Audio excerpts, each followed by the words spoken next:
listening to the Orchestra Teacher Podcast.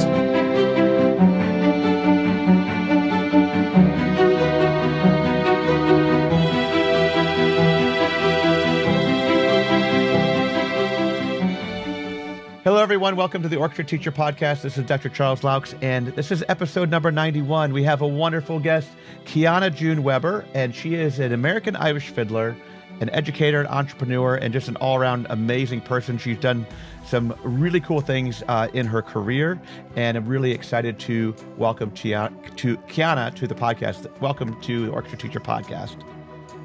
Thank you so much for having me. It's such an honor and a treat to be here. Well, you know, I've seen your some of the things you do, like on Instagram, and all the amazing the content you put out, and it was just like when I met you at Midwest, it was like we got to have you on the podcast so you can tell everybody about all the things you're doing. And I know you're really into education, so let's go ahead and let you speak. Tell us about your background and where you're from, because it's a fascinating story, and I wish I would have recorded it first time at Midwest, but we'll do it here. Yeah, no, this is perfect, and I feel like we have more time, even than passing through clinic hallways. Less people, less busyness. So exactly, yeah, and those are such supercharged events, but it's really nice to just get to connect and talk to everyone on your podcast too. So. My background, it's funny. I think a lot of people don't know about me. Obviously, I do a lot of performing. You've probably seen some of my content that I produce.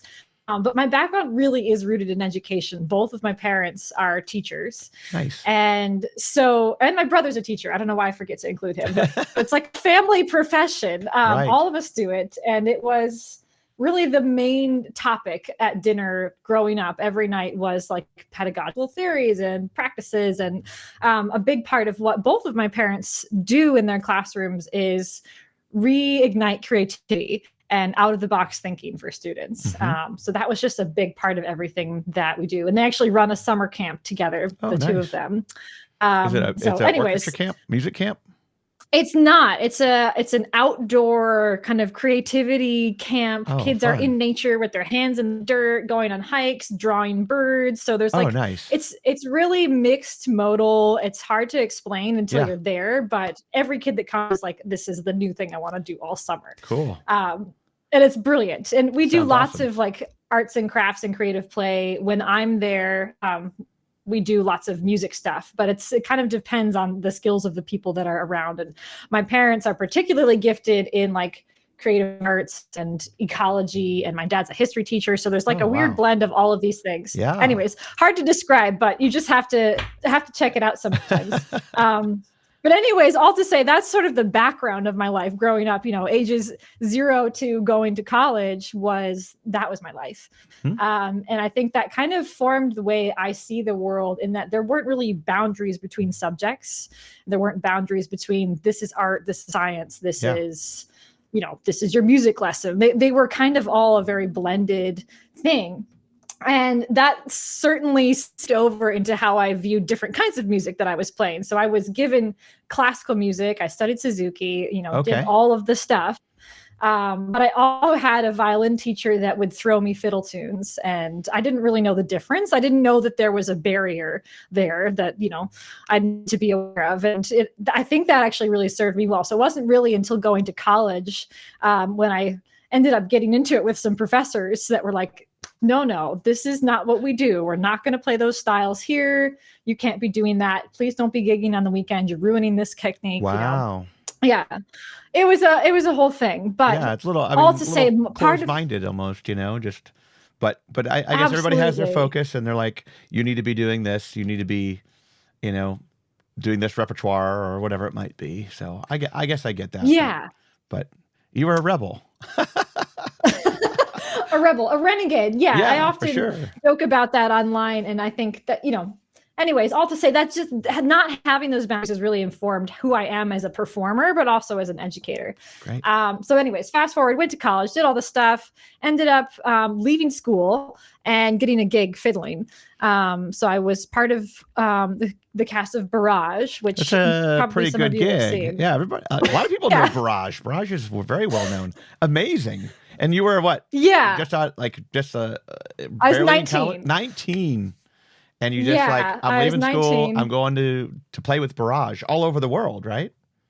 Yeah, basically. Yeah. So I left school for 3 years and went all over Wow. the world, and it was wild. It was just the most amazing performing experience, but also learning experience for me. You know, I kind of traded this normal college experience for a real like international education of world experience. Well, there's a lot of people out Um, there that say, don't save for your kids' college, take them places, show them the world, give them the experiences, and those kind of things will equate in their educational experiences and their grades to getting scholarships to go to college, so you don't have to pay for it.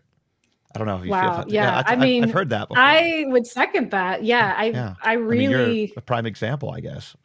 Yeah. it wasn't the plan. Right. But my parents were really supportive of it. You know, I'd been in school on a scholarship, and this was, you know, they were a little bit like, are you sure you want to do this? Will you go back?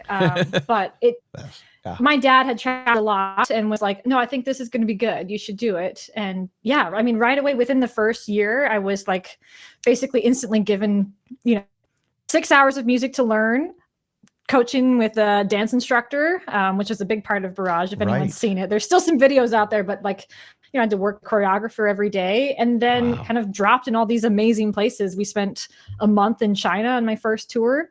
Wow.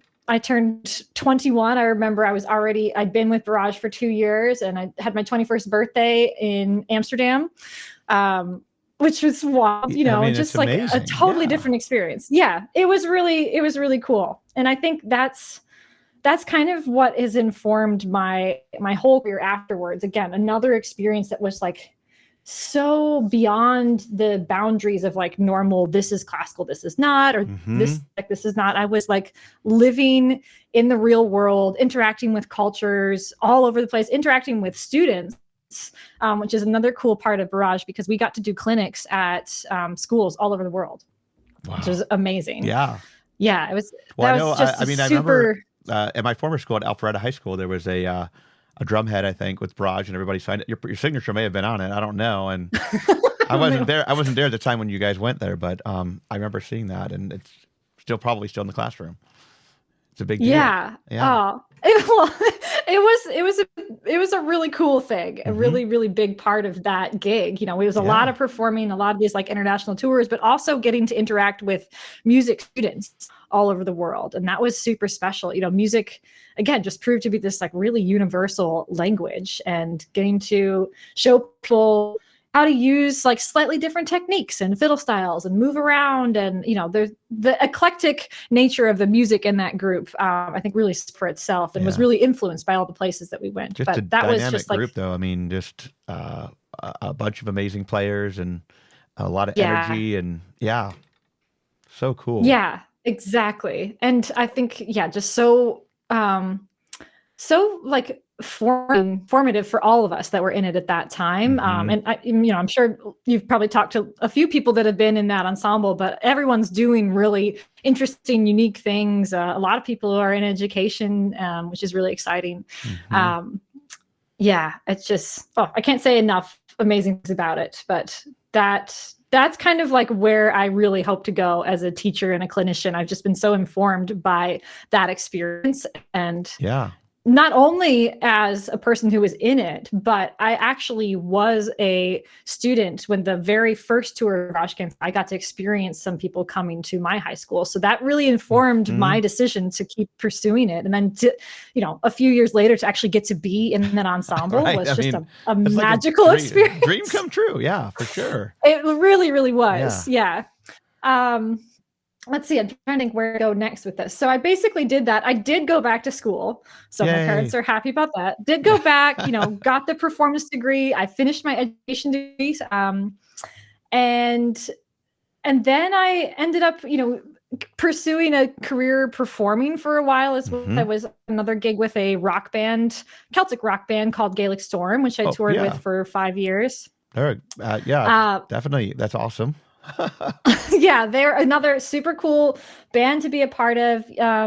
What was really neat about that experience is I got to use more of my like recording, orchestrating, arranging brain. Very cool. So different parts of the music training world. But yeah, we ended up recording 4 number 1 albums while I was with them, which Holy was cow. pretty amazing. That is amazing. Yeah. Yeah, that was a So 5 years treat. there. 5 yeah, years with 5 okay. almost. Yeah. Uh-huh. Yeah, basically, yeah, almost like, yeah, I think it was 3 years with Barrage, back to school briefly, 5 years with Gaelic Storm, and then just as I was leaving Gaelic Storm, this new Broadway show was being formed called Come From Away.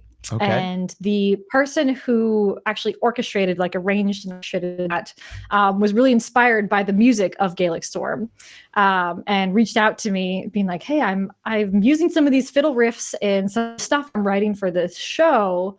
Would you ever be interested? And yes. I was like, no, absolutely not. No? I don't want to do that. Okay. No. And anyways, after a couple of conversations with people on the team, I was like, oh wait, no, I do really want to do this. Yeah. I always laughed at, like, my original reaction was like, I don't want to do that. That sounds crazy. Like, I was picturing a job that was me sitting in a pit orchestra playing, in between a bunch of solos. And this was not that show at all. Again, this is a fiddle player that's on stage, playing like all kinds of eclectic music, a lot of fiddle inspired music, but I also had to play all the like classical real orchestra pads in the show. So it was a great blend of like the super technical and the super fiddly, and then being a character on stage. And yeah, that's so cool. It was super fun. So you lived in New York for how long were you in New York? So I actually, I spent most of the time on the tour. So the New York show was not on for that long. Okay. And then we did the tour for like, I guess, well, part of that included the pandemics, but all in all, it was about 6 years. Okay. So, wow. Yeah. And so what are you up to now? What are you doing now? Yeah. Perfect question. So during that time, partially inspired by the pandemic, but right before the pandemic, I kind of launched this online music teaching program, teaching folk and fiddle music, especially to classical players, because again, I just like have never seen that boundary, and it's something I really wanted to help people with. And I had lots of people who reached out to me at shows and asked, like, how do you do this? How do I get started doing what you're doing? I mean, a lot of us who are classically trained, we never had training on fiddling. I mean, it's very foreign to me. I know, things that are written down, but I know that there's so much to it, and I feel like a complete novice. And I think there's a lot of probably a lot of teachers out there that feel the same way. Yeah. And honestly, a lot of my students and clients are music teachers. I work with a lot of teachers that are interested in like answering those exact questions. I'm interested in this music, but how do I get started? Or like, I want this with my students. They're asking for it. What do I need to learn to do that? And it can feel super daunting at the start. I totally know that. I've been through that myself, as someone who kind of like dove into it and had to make sense of those two worlds. But yeah, so I started working with a lot of people online, and then that business kind of grew into this really large part of what I do throughout the course of doing that show, pandemic happening right after I'd launched this business. And then also to now, I basically do that full time, where I work with teachers and music students all over the world, online and in person, either doing clinics or one-on-one lessons and conversations just like this, where we get out our instruments and we talk about, okay, how do I do this? Because there's not a lot of codified ways to really explain that. Pedagogy in folk music has often been like very by ear, very much sort of done in community settings. So getting someone that can kind of,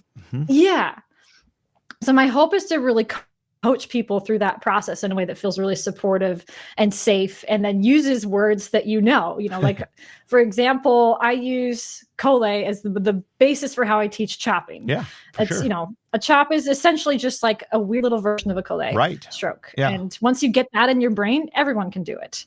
Yeah. And it's also just so great for your students. Like once they are chopping, then you can just tell them, okay, now we're going to do that in the middle of the bow, and they already know how to do cole. And it's brilliant. Well, and that's that motion is the essential motion for having great direction changes and smooth bowing and Exactly.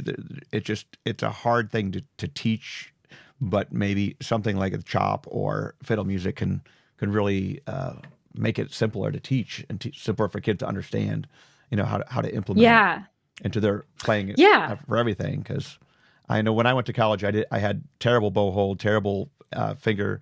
My fingers were pretty much locked, and so I did collé for hours and hours and hours and hours to develop that. Yeah, I mean that's just was a huge thing that set me free, really. That's cool. I mean, I need to hear more about that story. Like, were you given etudes to do for that, or were you just sort of like on an open string trying to do? Starting with open string, and then eventually went into, some etudes and like the some of the string crossing ones in Kreutzer and things like that. Yeah, for sure. My teacher Howard Beebe at Ohio University was a Galamian student, and he taught in the Galamian style, and I mean, I owe him everything, because I was not really a good player at all coming in, and they took a chance on me, and I guess it worked. So, but he was just an amazing teacher. I just owe him so much. Yeah. Wow. Yeah. Yeah. See, imagine if you just you can repurpose so many of those to use with your orchestra students, but then throw in some fiddle tech, instead of doing, the pitch on the top note in that, if you just do a chop instead, it works. You're practicing playing the lower notes. You get a chance to practice that rhythmic sound that kids find super motivating. And feel free, if there's something you want to show us, I see your fiddle back there. If you want to show us anything, I know it's a podcast, but people love this stuff. So, of course, we're doing an impromptu here, but this is wonderful. Yeah. So and this is, I think people are afraid to teach fiddle stuff in a really large classroom as well, because there's so many variables. You're looking at a classroom of 60 kids and how do I tell if they're doing it right? It's going to sound awful. But here's the secret. I actually think chopping is brilliant in a huge group because it's so easy to tell if they're struggling. If someone is doing it wrong, their bow is bouncing all over the place and it just looks completely different. So what we want to get is that sound where they, it's a really dead sound. It sits in the string. Their fingers are soft. I always describe it like they are using the shocks on a bike, right? You have to have something that absorbs that sound. And that's where that collé feeling, can you move your fingers like the little, the octopus, right? Yeah. We call it the claw. And if they're not doing that, if they're not getting that softness, and like you said, your fingers are just rigid. If you've got them locked, it doesn't work. It bounces. So you'll see in a classroom, you can be like, oh, okay, those 10 kids. Yeah. I can see instantly because your arm's bouncing. Cool. And you can just pull them aside for a second and say, okay, we need that softer thing. Can you do the little octopus? Can we get that soft? Here's the sound you should get. This should be really motivating. You should get a dead thud. It should sound like, this part of a drum. And those are things I find high school kids get really motivated about, middle school too. But it's just, I find that to be a really, really great way to get them excited. And then you can use that as a rhythmic tool for so many other things. Now they've already learned that, okay, violins, can you keep time? I'm going to work on this thing with the cellos over here. Be our metronome. Can you all chop on the downbeat? Nice. That's giving them something to do. They're practicing. They're getting better at that, actual collé in their stroke. And I can actually work on something else in that, maybe it's a piece. I was just working on this really cool piece that had this very interesting cello run at the very end. And it took a lot of work to get there, but we kept having to come up with creative things for everybody else to do during that time. Right, so we were doing lots of okay, can somebody else, I need fiddles, you're going to keep the beat for us. Bass players, okay, ignore what's written there. Can you just play 1 and 5 for us? We just need you to do something. Be our backing band while we practice this. Nice. Anyways, those are just some of the ways that I find using those little bits of fiddle music in the full orchestra classroom makes such a big difference. Yeah. Really. Well, I'm really interested. That's me. I'm really interested because I know that there's so much that students can get out of it. And, most kids, like the music we play in class, but I know that there's a few that they're ready for something else, and this could be a really great answer for them. Yeah, and it doesn't have to be everything either. Right. Like, it's okay for kids to not love it. I just think it can be a little part of your warm up. That's, maybe we have this folk tune that we do as part of our warm up every day for a couple months, and everybody knows it. And like, it doesn't have to be their favorite thing ever, but it could be something, it's a shared piece everyone in the community knows. So that already creates like great community building. Yeah. Then we can start to use it for like little technical exercises. Like, okay, we're going to play Cripple Creek today at the tip of the bow. We're going to play Cripple Creek bounced today. We're going to do, you could do anything. Variations are great. And it's just something they know. Yeah, Yeah. Exactly. Then you're teaching them how to make variations. Then you can put it in your concert. It becomes a really quick little like, hey, here's something we all know. Let's talk about arranging. Let's figure out how we can put their arrangement of this tune. Okay, does everyone know the chords? Can we all figure out, little small groups? Let's break this down and figure out how we can do some student arranging projects and put this together into a performance on our next concert. Cool. Anyways, sorry, I'm getting into nerd mode here. This is why we're here, right? This is what the orchestra teachers want to hear, is all this great stuff, all these ideas, and it's fantastic. Right. So, gosh, well, yeah, this is the stuff I really love doing, and I guess part of my mission is to make orchestra teachers ever feel empowered to do this stuff, because I think sometimes there's this barrier of like, well, I didn't learn that. No. I don't know how to do that with my students. So do I learn it first, or how do I learn it with them? It takes a lot of bravery. And of course, we're all overtired. Nobody has any time. There's no resources to go and learn this stuff. I think so. Just diving in with your kids bravely and boldly is going to be the best way, because they'll see you're fun too. Yeah, that's amazing. Yeah. And it's very similar to improvisation. There's people who are just like, I'm not going to improvise. And it's, different styles are sometimes difficult to get into as well if you're just uncomfortable. So this is fantastic that you have these resources. I know you have some workshops coming up. Are they free? They're free. I think you said they're free upcoming workshops. They are. Zero to Fiddle. Tell us a little bit about that workshop. Yeah. Okay. It's called Zero so to that Fiddle. workshop. Yeah. Yeah. That one. So I've done this a few times, but really it's for that classical player we're talking about. That's, the person who has always wanted to learn how to fiddle and really know how to start. And it's a bring your instrument workshop, not just for violin players, but anyone who's interested on their instrument in playing folk music, to just sort of break free from the page. And we'll learn some core techniques that like make this really possible. We're going to talk about stylistic differences in real time, using tunes. I pick a different one every time I run this workshop, but sometimes then the Silver Spear, which is a tune that goes kind of like this.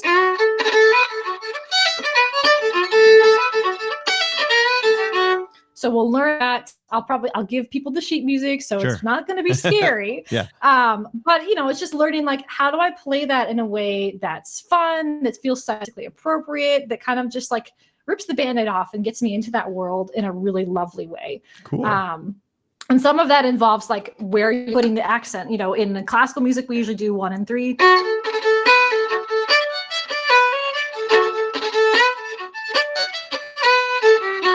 But in a fiddle tune, we want to put it on the 2 and 4. So we start to practice that.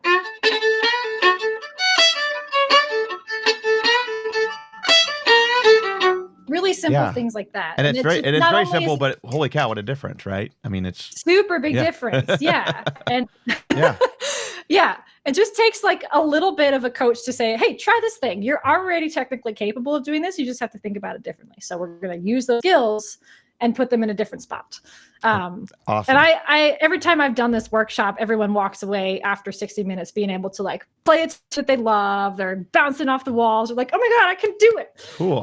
So that's the goal. Yeah. And then I have another one that's kind of on, we were just talking about how to use folk music in your classroom. And I'm calling it the folk orchestra, but it's really, it's a free workshop for teachers that it's really just talking about what we've been exploring a little bit today, but in a super practical way. Again, hands-on, like how do we use some of these tunes? And everyone's curious about how to include more other styles of music in the classroom, but how do you use them in a way that like makes sense in your program? Because we still want to work on all the beautiful classical pieces that are part of our performance program. How do we make a warm-up that's 10 minutes that uses a fiddle tune that actually leads into something we could perform at the end of the year? So it's not just a dead end. It's like a useful thing that we're using in a classroom as a tool. Great tool. And some of those things come up with like, developing arranging skills, understanding different bow strokes, and just having like a different thing in your classroom that can be a shared resource for them to practice all of that. So that's what that one's going to be called. And those are those done synchronously? So you're live online? Yeah. Okay. Exactly. Yep. So I'm going to pull up your website. I'm just going to slide over here so people can see. But is it under events or is it under? I'm looking here. I'll give you all the links for all of that. But yeah, if you go to the Cool. store and like search for workshops, you can also access it through Instagram. And there'll be loads of different ways to sign up for that. But yeah, kianajune.com. Okay. You'll be able to find it under events there, and also in the store if you want to just look for stuff there. Yeah. When are those coming up then? When will those be? Okay, so the first one is on, let me make sure I'm doing this right. Okay, the Zero to Fiddle? The first one, Zero to Fiddle is February 24th. Okay, coming up pretty soon. Yep. Yeah, so that one's going to be soon. You can register for it now. Again, it's free. Like, just show up. And if you can't be there live, you'll get the recording afterwards. But definitely just register. Is that on Zoom? And then I use Google Meets, but that's it's what I'm using on. Here. Yep. Yeah, exactly. It's online. You can Zoom from anywhere if we're using that as the verb.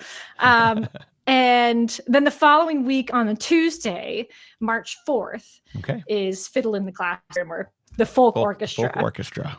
Perfect. Yeah. Okay. Well, we'll definitely put links up in the podcast description, so make sure you check it out on YouTube or on Spotify, Apple. It'll all be in there for you guys. Wow, cool. Yeah. Yeah, awesome. and they're totally free. I'd love to see everyone there. They're fully free. I mean, this is my mission. I really want to give resources to teachers as much as possible. I've spent time in the trenches myself, and I know, as we were discussing, like, everyone is tired. There's not enough time. There's not enough support. There's not enough resources. And I really want to use some of the luck I've been granted in my performance career and my educational career to give back to the system that created that. So that's great. These are free. I also run an email list of just like free resources for orchestra teachers. That's sort of your weekly cheerleader and helpful lesson planner. And those are on your website as well? Yeah, Great. yeah. There's a landing page for that. So definitely sign up for that. And it's, loads of little fiddle tricks and resources that you can use right away. That's awesome. That's awesome. Very cool. Well, this is awesome stuff you shared, and super excited for teachers to be able to check this out. Anything else you want to share and talk about today? I mean, you have such a great history and all this diverse stuff you've done. And are you looking to continue teaching online? Are you looking to get into a classroom someday, or what are your plans? That's such a good question. Yeah, I will continue teaching online. That's a big part of what I do, and I love that I can reach so many people that way. Again, with like private students. I do virtual clinics as well. I've often done drop into school classrooms, which is a really nice way to make that like clinic experience really affordable. Sure. And I do in-person residencies and all that kind of stuff, zooming around the place. But I'm really excited to have like a full-time teaching position. I've been touring for so long, that I'm just really excited to like get into a community that's looking for a really passionate orchestra teacher. Well, I tell you, Atlanta area, we have so many, and I feel sometimes guilty for recruiting all these people to Atlanta, because we've recruited a whole bunch of really great teachers down here, and moved from all different places. But it's a Oh, place. wow. It's a place to be. I'm telling you. But yeah, Okay. but that's not wonderful. biased at all. Not biased at all. But we're a great community here. But wonderful. Cool. This is fantastic. I really excited about it. I'm so glad that you agreed to be on the podcast, and excited to share all anytime. your resources for sure. So your website is kianajune.com, and I'll be sharing, like I said, the links and the podcast description on YouTube and Spotify and Apple as well. So awesome. Thank you so much for having me. This has Absolutely. been a real treat. It has been a treat for all of us, and look forward to. Will you be at ASTA this year? I will. Okay. Yes. So if you're going to ASTA, I'll definitely be there, and Kiana will be there. The great thing about ASTA is it's a big conference, but it's really not that big of a conference, and so I'm sure you'll run into a whole bunch of great people there, and be awesome to see you. Yeah, look forward to it. If anyone runs into me in the halls, like wave me down. I love chatting to people, so absolutely super excited. Well, thank you again, and we will see you. This is a wrap for episode 91. Thank you, Kiana, for being here, and we will see everybody next time on the Orchestra Teacher Podcast. Thank you for tuning in. For resources and more information, visit orchestrateacher.net.